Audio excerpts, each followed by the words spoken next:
Nama saya Novia Fikarama. Di sini saya akan menjelaskan mengenai bilangan Euler. Bilangan Euler ini termasuk ke dalam bilangan irasional, sama seperti pi. Yang munculnya bilangan Euler ini karena lim x hingga 1 ditambah 1 per x pangkat x. Nah, kita lihat 3.3.5 contoh. Misalnya en sama dengan 1 ditambah 1 per n pangkat n. Untuk n merupakan bilangan asli, kita akan tunjukkan bahwa e sama dengan en terbatas atau tak turun. Karena e konvergen yang sangat terkenal itu yang nilainya didekati dengan e itu mendekati 2,718281 sekian-sekian. Dan kemudian digunakan sebagai bilangan dasar logaritma natural. Nah, untuk membuktikannya ini kita menggunakan teorema binomial, yang mana teorema binomial itu 1 ditambah 1 per n pangkat n. Nah, di sini kita punya en-nya itu sama dengan 1 ditambah 1 per n pangkat n. Ini dari teorema binomial ini. Nah, sebelum penjabaran yang ada di PPT, hasil dari 1 ditambah 1 per n pangkat n ini sama dengan 1 ditambah kombinasi dari 1 n dikali 1 per n ditambah kombinasi 2n 1 dikali 1 dikali 1 per n pangkat 2 ditambah kombinasi 3, n dikali 1 dikali 1 per n pangkat 3 ditambah sampai dengan 1 per n pangkat n. Lalu dari hasil di sini kita dapatkan sama dengan 1 ditambah, jadi kombinasi 1, n dikali 1 per n ini kita mendapatkan n faktorial per n min 1 faktorial dikali 1 faktorial dikali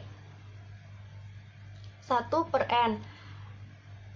Dan hasil dari kombinasi 2, n dikali 1 dikali 1 n kuadrat ini kita dapatkan n faktorial per n min 2 faktorial dikali 2 faktorial dikali 1 per n pangkat 2, dan seterusnya sampai dengan ditambahkan yang akhir 1 per n pangkat n.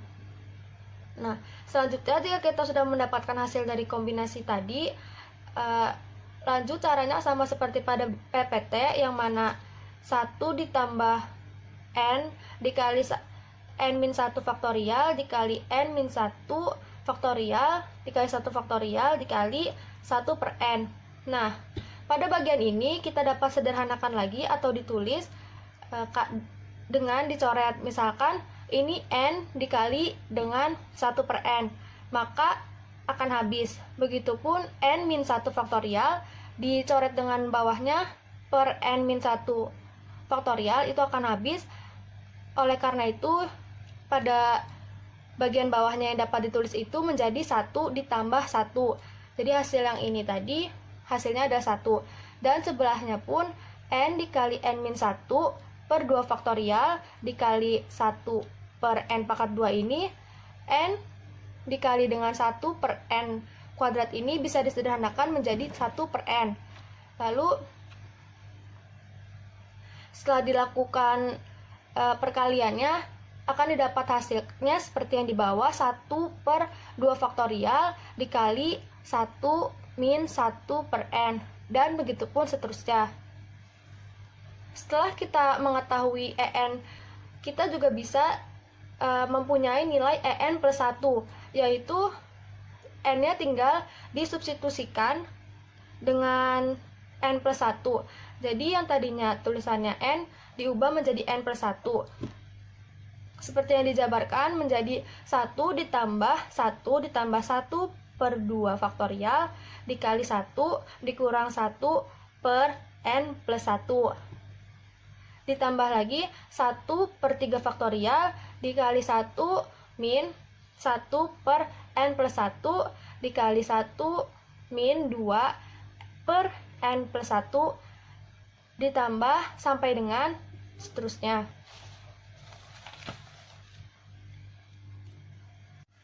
Selanjutnya, perhatikan bahwa ekspresi untuk EN menurut N plus 1 suku, sedangkan untuk EN plus 1 menurut N plus 2 suku.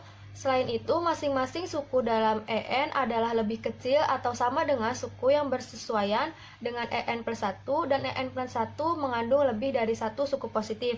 Oleh karena itu, kita dapat mempunyai nilai 2 kurang dari sama dengan E1, kurang dari sama dengan E2, kurang dari sampai dengan kurang dari EN plus 1.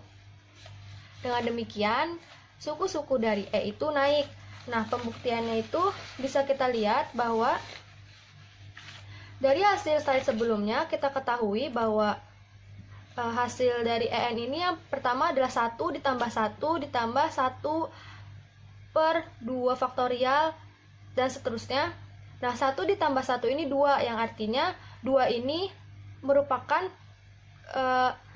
nilai paling kiri gitu. Jadi hasil E1, E2 dan seterusnya itu bisa 2 atau lebih dari 2 gitu. Ini yang membuktikan bahwa nilai E itu naik. Nah, untuk menunjukkan bahwa suku-suku E terbatas di atas, kita perhatikan bahwa jika P 1, 2 sampai dengan N, maka 1 min P per N kurang dari 1. Selain itu, 2 pangkat P min 1 kurang dari sama dengan P, itu bisa dilihat pada 1.3D. Dengan demikian, 1 per P faktorial kurang dari 1 per 2 pangkat P min 1. Oleh karena itu, jika N kurang dari 1, maka kita mempunyai nilai dari 2 kurang dari EN kurang dari 1 ditambah 1 ditambah 1 per 2. Nah, penjelasannya itu untuk nilai teorema binomial yang telah kita cari itu tadi kan 1 ditambah 1 ditambah 1 per 2 faktorial dikali 1 dikurang 1 per N ditambah 1 per 3 faktorial dan seterusnya. Di sini ada 1 ditambah 1, hasilnya adalah 2, dan ditambah lagi seterusnya. Ini berarti nilai EN ini akan lebih dari 2 hasilnya, dan 2 ini menjadi batas kiri. Nah, oleh karena itu kita bisa mendapatkan dari sini bahwa EN itu nilainya lebih dari 2 ya. Lalu lanjut ke kurang dari 1 ditambah 1 ditambah 1 ditambah 1 per 2. Nah, nilai EN ini tidak mungkin melebihi dari sini. Pada bagian saat mencari EN sendiri, kita ketahui bahwa 1 per 2 faktorial dikali 1 min 1 per N ini di sini jika kita teliti memiliki pola ya, yang mana 1 per 2 faktorial ini dikali 1 per N dikali 1 dikurang 1 per N itu hasilnya kurang dari 1 2 faktorial atau kurang dari setengah. Nah, begitupun 1 per 3 faktorial dikali 1 min 1 per N dikali 1 min 2 per N ini hasilnya akan kurang dari 1 per 3 faktorial yang mana 1 per 3 faktorial ini akan kurang juga dari 1 dikali 1 per 2 dikali 2 dikali 1 atau 1 per 2 kuadrat. Jadi kalau kita melihat polanya ini bisa dikatakan bahwa nilai EN ini kurang dari 1 per 2 pangkat N min 1. Karena apabila kita buktikan lagi, apabila kita perhatikan lagi, 1 ditambah 1 ditambah 1 per 2 ditambah 1 per 2 per 3 ini merupakan suatu deret geometri, yang mana diketahui rumus dari deret geometri ini. Nah, di sini A-nya itu adalah 1 dikali 1 dikurang R-nya setengah pangkat N per 1 dikurang R atau setengah. Nah, di sini kita mendapatkan hasil bahwa deret geometrinya ini adalah 2 dikali 1 dikurang 1 per 2N. Nah, yang mana hasilnya ini pasti bernilai kurang dari 3. Jadi dapat kita simpulkan ya bahwa nilai EN ini pasti ada di antara 2 dan 3 dari batas kanan kiri yang telah kita kemukakan tadi.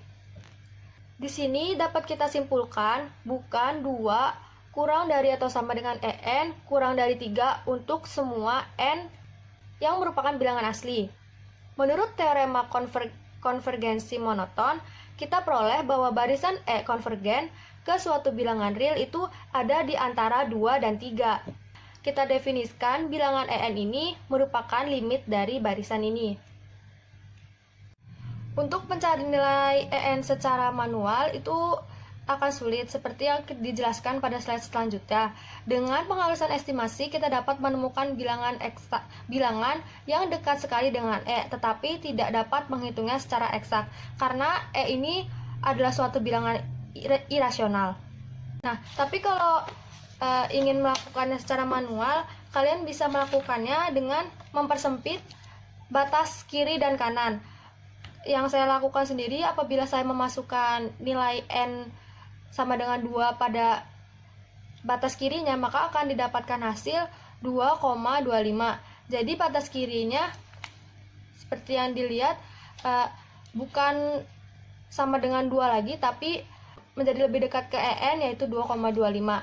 Begitupun pada batas kanannya, jika ingin dilakukan secara manual juga caranya dengan memasukkan angka ke bilangan tersebut. Jadi yang bisa kita lakukan itu hanya menghitung nilai E ke beberapa titik desimal tertentu gitu. Gak bisa benar-benar yang sama EN-nya itu nilainya adalah 2,718281 dan seterusnya itu. Nah, pembantu juga boleh menggunakan kalkulator atau bantuan komputer untuk menghitung EN dengan mengambil nilai N yang besar. Sekian presentasi dari kelompok kami, kurang lebihnya mohon maaf. Semoga bermanfaat. Wassalamualaikum warahmatullahi wabarakatuh.